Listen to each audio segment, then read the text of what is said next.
जय हिंद सब लोगों को। देखिए हम सब का जो एक सपना था कि कैसे यूपीएससी जैसे बड़े सिलेबस को कैसे उसे पूरा किया जाए और गांव-गांव तक के बच्चों को भारत के सबसे बेहतरीन शिक्षकों से शिक्षा दिलाई जाए। इसी क्रम में जो हमारा पिछले 6 महीने से हमारा जो पूरी तैयारी चल रही थी कि कैसे इस शिक्षा को गांव के बच्चों को ये ताकि एहसास हो, उनको लगे कि नहीं शिक्षा इतना बेहतरीन हो सकता है और पढ़ाई भी इतनी इंटरेस्टेड हो सकती है। इसके लिए उसने बेहतरीन शिक्षक की भी जरूरत होती है। 6 महीने से हम सर को तलाश रहे थे ऐसे शिक्षक को। आपको ही पता है कि हीरा ढूंढने में कितना टाइम लगता है यहाँ पर। और कई लड़कों का सर इतना टाइम क्यों लग रहा है? तो भैया झोपड़ी बनाने में टाइम नहीं लगती है, महल बनाने में सबको समय लगता है। तो इसी क्रम में हमें चाहिए थे इतिहास के एकदम बेहतरीन से बेहतरीन, भारत के सबसे बेहतरीन शिक्षक की कड़ी में हम आधुनिक भारत के सुकरात के पास आ गए हैं।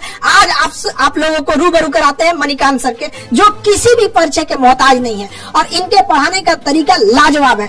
पढ़ने के बाद लड़कों को फील होने लगता है कि नहीं अब तो हमारा सिलेक्शन पक्का होने वाला है। तो भारत के सबसे बेहतरीन शिक्षक से पढ़ने का आपको मौका मिल रहा है और हम खुद गौरवान्वित महसूस कर रहे हैं कि आधुनिक भारत के सुकरात के साथ आज हमें यहाँ मौका मिल रहा है।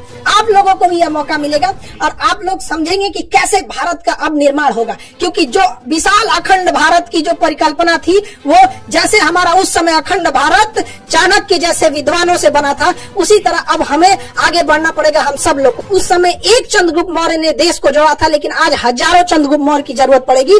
और इसी सिलसिले में इतिहास पढ़ाने के साथ साथ इतिहास रचने वाले मणिकांत सर से आप रूबरू होइए और समझिए कि कैसे कैसे आगे चीजें चलेंगी। सर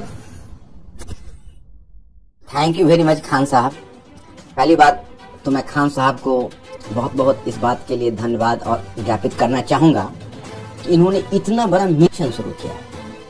और मैं अपने स्टूडेंट्स को इस बात का भी जवाब देना चाहूंगा क्योंकि काफी क्यूरियोसिटी उनको होगी। कई बच्चे साइट पर भी लिखते हैं कि सर बहुत खुशी हुई कि आप इस मिशन से जुड़े हुए, जैसे खान साहब ने आपको अखंड भारत कहा।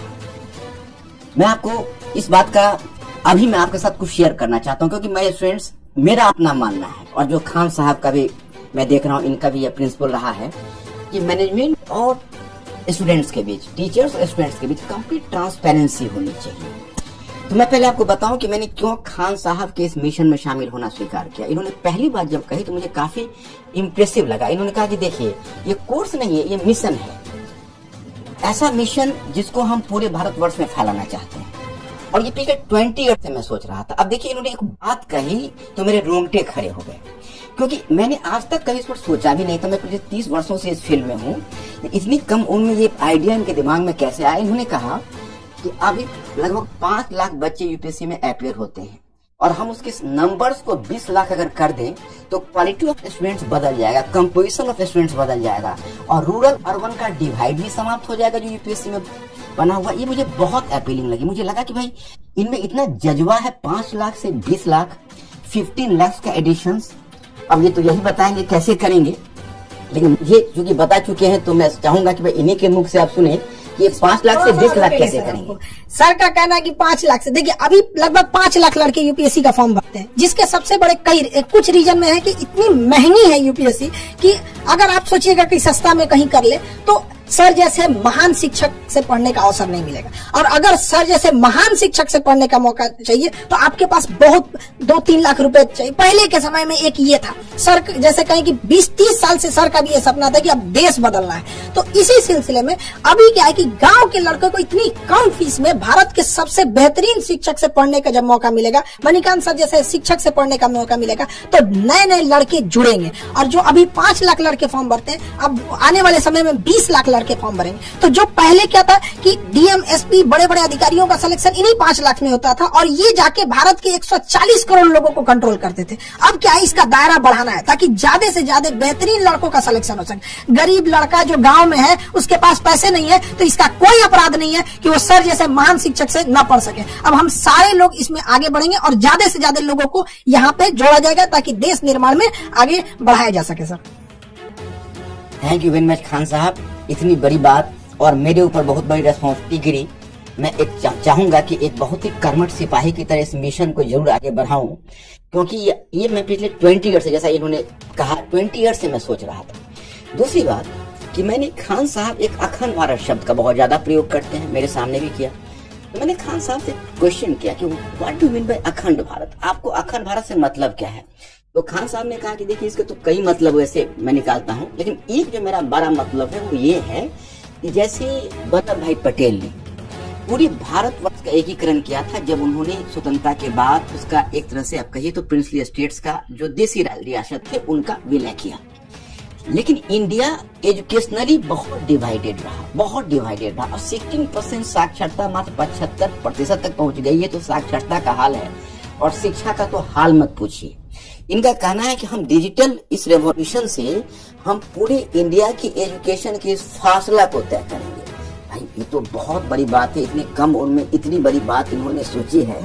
मतलब मैं तो चकित रह गया और मैं सोचा कि भाई इस बस को मिस नहीं किया करना चाहिए, इसको जरूर आगे बढ़ाना चाहिए।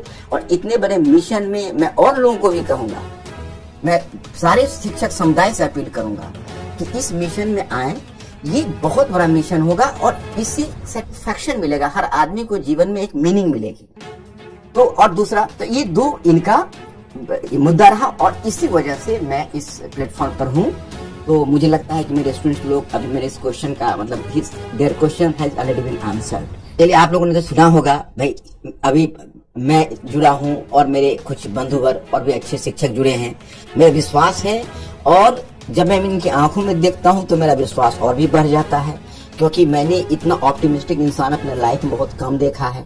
ये पूरे भारतवर्ष के संदर्भ में बोलते हैं, यही अपने आप में आज तक मैं कभी ये शब्द के लिए हिम्मत नहीं जुटा पाया था, लेकिन अब इस इनके साथ मिशन से जुड़कर मैं भी अब हिम्मत जुटा पा रहा हूँ। आप लोगों की बहुत जरूरत है देश को, देश को बहुत ज्यादा जरूरत है, समाज की अंतिम पीढ़ियों को। और हम इतना विश्वास दिलाते हैं कि आप लोगों को ना एक इतिहास पढ़ने के साथ साथ इतिहास रचने का मौका मिलेगा। और सर यही बच्चे निकलेंगे और बदलेंगे। कि कभी कहा जाता है कि हिंदी मीडियम के लड़कों का रिजल्ट नहीं हो रहा है, ये बड़ा चीज है। अरे हिंदी मीडियम के लड़कों को आपने मौका कहाँ दिया? वहाँ पर गरीब बच्चा जो गाँव के सड़कों पे घूम रहा है, तो ऐसा थोड़ी है कि उसके पास योग्यता नहीं है। अरे उसके पास पैसे नहीं है, आप कोई बाधा नहीं आएगी सर। लड़कों का तो कई लड़कों का कहना है कि सर आ गए अब हम तो कोई किला उखाड़ देंगे। देखिए खान साहब ने दो बातों को मैं कहना चाहूंगा। खान साहब का एक मुझे प्लान बहुत अच्छा लगा, जैसे एक हिंदी मीडियम तो रहेगा, लेकिन मैंने एक देखा खान साहब कि हिंदी मीडियम में जो बच्चे होते हैं उनके मन में कहीं न कहीं अंग्रेजी के लिए एक ऐंठन होती है। और आप ग्रामीण क्षेत्रों में ऐसा देखेंगे कि इंग्लिश लोग लिख लेते हैं लेकिन इंग्लिश बोल नहीं पाते हैं। आप गौर करके देखेंगे, इंग्लिश समझ लेते हैं लेकिन इंग्लिश में अगर उनको एक्सप्रेस करने के लिए कहा जाता है तो दिक्कत होती है। तो वैसे लोग जो इंग्लिश लिख सकते हैं, आज की तारीख में जब इंटरव्यू में भी उनके पास चॉइस है कि हिंदी इंग्लिश किसी में डिलीवर कर सकते हैं, और अगर वो इंग्लिश लिखने की स्थिति में है तो उनको शिक्षा देने के लिए आपने जो इंग्लिश वाला आइडिया दिया है ये बहुत अच्छा। इन्होंने 3 स्टेज में लाया है, एक कहा है हिंदी मीडियम, दूसरा इंग्लिश और तीसरा इंग्लिश, प्योर इंग्लिश, ताकि वैसे बच्चे जो प्योर इंग्लिश वाले हैं साउथ इंडिया, क्योंकि जब अखंड भारत को करना है तो अगर आप केवल हिंदी में रहेंगे तो खंडित भारत हो जाएगा। तो उसको अखंड भारत करने के लिए आपको गैर हिंदी प्रदेश में भी जाना पड़ेगा। तो ये भी एक लॉन्ग टर्म प्लान है। और इस संदर्भ में अब आप कुछ कहना चाहेंगे? तो सर एक चीज हम जरूर पूछना चाहेंगे सर कि ये आपके जो पढ़ाने का एक नया यूनिक मेथड जो है, इतिहास को इतिहास तक सीमित न रख के उसे वर्तमान परिदृश्य से जोड़ना, उसे भौगोलिक दृष्टि से जोड़ना, अंतर्राष्ट्रीय संबंधों में ऐतिहासिक घटनाओं का क्या असर पड़ा उस सब चीजों को जोड़ना। जैसे एक छोटा सा एग्जांपल के तौर पे चाइना जो है जापान के प्रति इतना ज्यादा एग्रेसिव क्यों है? लोगों को तो दिख रहा है, सबको दिख रहा है कि चाइना जापान के प्रति स्पेशली बहुत एग्रेसिव है, लेकिन वो इतिहास की उस घटना को नहीं देख रहे हैं कि जापान द्वारा मंचूरिया पर क्या हुआ था। तो ये जो चीजें आप जोड़ते हैं ना, ये लड़कों के लिए बहुत बेहतरीन साबित होगा। सर इसके लिए थोड़ा सा बताइए कि लड़कों में ये भी क्यूरियोसिटी रहती है कि सर हमसे तो कह रहे थे आप पहले क्यों नहीं लाए, जो लड़के थे कि सर हमको भी ये मौका मिला रहा। तो सर ये जरूर बताइए वो यूनिक तरीका से। माय स्टूडेंट्स, अब इसमें मैं जो खान साहब ने जो क्वेश्चन किया है उसमें मैं एक चीज इसमें और भी जोड़ना चाहूंगा, फिर मैं इसका भी रिप्लाई कर रहा हूँ। मैंने खान साहब से पहला क्वेश्चन किया था, इन्होंने जब अपनी फी को 7500 रखी, मैंने कहा कि खान साहब कहीं आपका ध्यान क्वांटिटी पर ही तो नहीं है, क्वालिटी, कहीं ऐसा तो नहीं कि क्वालिटी के साथ कोई कॉम्प्रोमाइज होगा, क्योंकि क्वालिटी के मामले में बहुत ज्यादा सेंसिटिव रहा हूँ। सर यहाँ हम आपको रोकेंगे। यहाँ पर एक बात बताइए, लड़के लोग जहाँ पे सर खड़े रहेंगे वहाँ पे क्वालिटी के बारे में अगर कोई डाउट कर रहा है तो फिर उसको एक बार पुनर्विचार करना चाहिए कि वो किस दुनिया में जी रहा है। सर तो आपका रहना एक इतने बड़े चीजों का बनना ही अपने आप में इस बात का प्रमाण है कि क्वालिटी तो बेस्ट रहेगी, बेस्ट में भी सबसे बेस्ट, लड़कों को लगने लगेगी पढ़ने के बाद मेरा तो हो ही जाएगा सर। यही इनका जो ये उत्तर था मेरे बहुत सेटिस्फैक्टरी लगा। इन्होंने उस वक्त इन्होंने हमसे एक सवाल किया, कहा क्या चाहिए बताइए सर, आपका जो method of teaching of history है वो यूनिक कैसे है। तो मैंने इनको जवाब दिया कि देखिए मैंने इसमें कोई यूनिक, लोग इसलिए मानते हैं कि एनसीईआरटी पुस्तक के इंस्ट्रक्शन को नहीं समझ पा रहे हैं। एनसीईआरटी पुस्तक में जो क्लास 6 से लेकर 12 तक आप जाएंगे, एक प्रीफेस का पेज होता है, उसमें एक स्पष्ट क्लियर कट एक इंस्ट्रक्शन है। उसमें यह है कि पहला कि देखिए आप मतलब you have to discourage the rote learning among students and try to activate their pattern of thinking. मतलब स्टूडेंट्स में आप सोचने की प्रवृत्ति को विकसित करिए और रटने की प्रवृत्ति को हतोत्साहित करिए। और तब संभव है कि जैसा कि अभी खान साहब ने कहा कि जापान और अगर चाइना का वर्तमान कॉन्फ्लिक्ट है तो उसको हम अतीत में ले जाएं, अतीत को वर्तमान में लाएं, तो बच्चों में स्वयं एक्टिवेट हो जाता है सोचने की प्रवृत्ति। दूसरी बात क्या है कि आपके एनसीईआरटी में लिखा हुआ है कि विभिन्न विषयों के बीच के दीवारों को तोड़कर एक अंतर अनुशासनात्मक दृष्टिकोण विकसित करिए। वही मैं करता हूँ। अब हिस्ट्री है तो हिस्ट्री को इंटरनेशनल रिलेशन से, इंटरनेशनल इकोनॉमी से, अब तो जो हमारी टीम है, अब हमारी जो टीम है अपने और बंधुवर हैं, हम लोग साथ बैठेंगे, हम तो काफी एक्साइटेड हो रहे हैं कि हम इस पैटर्न को ही चाहते हैं चेंज करना। अभी यूपीएससी में खान साहब क्या हो रहा है कि अलग अलग बच्चे अलग अलग पढ़ते हैं विषय। नौबत ये है कि बच्चों की स्थिति उस तबले की तरह हो रही है जिसको अलग अलग लोग धुन बजा के चले जाते हैं। हम चाहेंगे वो सिंक्रोनाइज करें सारे टीम, और वो तभी होंगे एक टीम वर्क की तरह। जैसे आप वॉलीबॉल टीम देखते हैं, फुटबॉल टीम देखते हैं कि एक पासिंग दे रहा है, दूसरा गोल कर रहा है, तो that should be A complete team. तो मैं आपको बताऊं कि यह चीज इन्होंने मुझे कहा कि बिल्कुल ठीक है, ऐसे इसको ले चला जाए, और इस बात से काफी एक्साइटेड हुए। तो एकेडमिकली मुझे बहुत सेटिस्फेक्शन मिला इनके इस प्रोग्राम से। और बाकी एक चीज लड़कों से कहेंगे, देखो भाई सर के मुस्कुराहट पे मत चले जाना। यहाँ पे जितने लोग हम लोग सेलेक्ट करेंगे ना, देखिए हम लोग का एक प्लान है कि लड़के जो हैं जब आप क्लास करेंगे तो उसमें ऑटोमेशन इतना लेवल रहेगा कि वो आपका खुद चेक कर लेगा कि आप कितने लेवल पे हैं, कितना मेहनत कर रहे हैं। जब आपसे टेस्ट लिया जाएगा तो उसका रिकॉर्ड हमारे सर्वर पे रहेगा कि आप कितना अच्छे से टेस्ट देते हैं, कितने अच्छे से पढ़ते हैं। और हम लोगों की जो सिलेक्शन टीम है अगर सेलेक्ट कर लेगी कि नहीं अब आपको व्यक्तिगत रूप से अगर और मेहनत कर दिया जाए तो आपका सिलेक्शन पक्का होगा, तो आपको गांव से हम लोग की पूरी संस्था ऑर्गेनाइजेशन आपको वहां पे यहाँ दिल्ली लाएगी और उन लड़कों को स्पेशली पढ़ाया जाएगा। और जिन लड़के सर के आएंगे ना ये सर के अंडर में, तो सर अभी भले मुस्कुरा के आपको बता रहे हैं, लेकिन जब पढ़ाने के टाइम पे उतरते हैं ना सर, तो लड़कों को इस तरह से, जिस तरह गन्ना का रस कैसे निचोड़ लिया जाता है वैसे निचोड़ लिया जाता है। हमसे कह रहे थे कि खान साहब लड़कों को बस खाने के लिए और सोने के लिए छूट देना है, अब बाकी यही ले आके पढ़ना है, तब जाके भारत बदलेगा। तो याद रखिए वो कमर कस लीजिएगा, ऐसे मेहनत करने वाले हैं। यहाँ सर बहुत आराम से कर रहे हैं, लेकिन जब सर पढ़ाने उतरते हैं ना पूरी टीम हिल जाती है। आप इसलिए आप लोग का क्या हाल होगा, इसलिए आप रेडी रहिएगा। और ये जरूरी भी है। अब मजाक, यूपीएससी मजाक की चीज नहीं है। यहाँ पर हम लोगों का जो सपना है इतना बड़ा, इतने भारत के सबसे बड़े बड़े शिक्षक जो भी भारत में है, जैसे सर ने कहा कि और भी हमारे साथ जुड़ते रहेंगे लोग, सब लोग, तो आप लोगों को इसमें कोई दिक्कत नहीं आएगी। बाकी सर तो है ही है आप लोग के लिए, आपको अतीत में लेके जाके आपको इतिहास पढ़ाएंगे।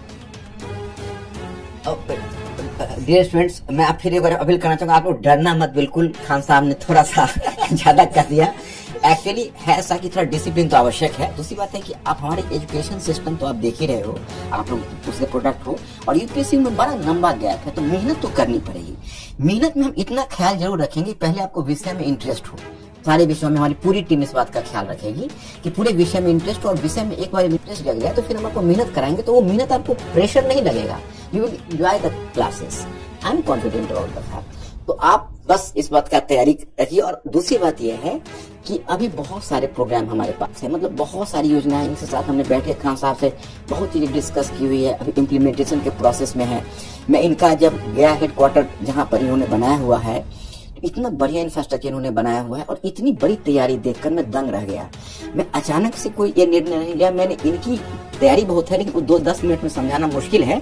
एक बार इसको अनफोल्ड होने दीजिए, फिर धीरे धीरे मैं अपना प्रोग्राम आपको बताता रहूंगा कि कैसे कैसे हम ये करेंगे। जब इंडिया को ही बदलने की बात है तो मैसेज इसके ऊपर तो काम करना ही पड़ेगा। बाकी खान साहब सर आपका हम बहुत दिल से आभारी हैं। आप इस भारत को बदलने में एक महत्वपूर्ण सेनापति के रूप में अपनी भूमिका निभा रहे हैं। और देशवासियों को भी हम कहना चाहेंगे बाबू कि जिन लड़कों को ऐसे गांव में बैलगाड़ी पर जीवन बिता दिए, अपने गांव का सर लड़का मेहनत करके, एक हमारे यहाँ लड़का आया था सर पढ़ने, वो नदी से बालू निकाल के भरता था और उस पैसे से फीस देता था। हम कहे भैया ये फीस लेके हम भगवान को क्या मुंह दिखाएंगे, तुम सफल हो जाओ, यही मेरा सबसे बड़ा फीस है। तो जो लड़के इन बैलगाड़ी पे जीवन बिता दिए ना, हम आप बच्चों को कहते हैं मन लगा के पढ़ाई कीजिए, आपके माँ बाप को हम इस एम्बेसडर में ना घुमा दीजिए, हम लोग का ये सपना है, तब आप कहिएगा। अब वो गया जमाना, अब राजा का बेटा राजा नहीं बनेगा, राजा वही बनेगा जो उसका काबिल होगा, हकदार होगा। अब इस अखंड भारत के निर्माण में आप सब लोग लगे रहिए और आने वाली पीढ़ियों को ये बताइएगा कि जब ये भारत को बदला जा रहा था तो उस कड़ी में हम लोग भी शामिल थे। आई होप आप सबको समझ में आया होगा और बहुत जल्दी हम लोग इस चीजों को जुड़ते रहेंगे। यूपीएससी बहुत बड़ी चीज है। अब इतनी कम 7 से 8 हजार की फीस में अब सोचिए 2-3 लाख वाले फीस को इतना सप्रेस किया गया। इसमें हम सर का भी बहुत बड़ा आभारी हैं, जो सर इतने बड़े मिशन में एक सेनापति के रोल निभाने के लिए आगे आए। अब बाकी आप लोग अपनी तैयारी के लिए अब निश्चिंत रहिए। अब गांव का हर एक लड़का पढ़ाई करेगा। इंग्लिश मीडियम वाले लड़के, आप लोगों के लिए भी सेपरेट बैच रहेगा। साउथ इंडिया के लड़कों को हम छोड़ कैसे सकते हैं? अखंड भारत में साउथ इंडिया छोड़ दे तो अखंड भारत कहाँ रह गया? सबको जोड़ा जाएगा और हम कोशिश करेंगे इस व्यवस्था को और बेहतर निरंतर कैसे बनाया जा सके।